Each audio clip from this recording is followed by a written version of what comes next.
Ada apa nih? Ada apa bukan? Sebuah video diduga penangkapan pelaku pengedar narkoba viral di media sosial, Senin, tanggal 10 Mei tahun 2021. Diduga penangkapan itu dilakukan oleh petugas kepolisian Polres Metro Jakarta Pusat. Dilansir akun media sosial Instagram @jurnalis169, video berdurasi 53 detik itu memperlihatkan sekelompok orang yang diduga polisi mengamankan seorang pelaku yang diduga terlibat pengendaran narkoba. Dalam video itu juga terlihat satu orang berjaket hitam diamankan dan digiring oleh polisi.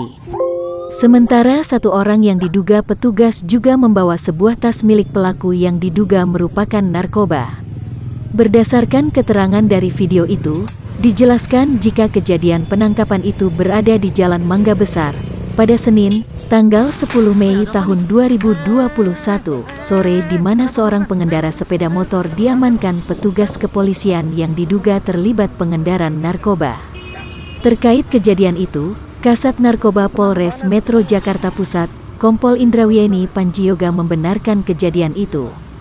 Hanya saja ia belum dapat menjelaskan secara detail mengenai kronologi penangkapan.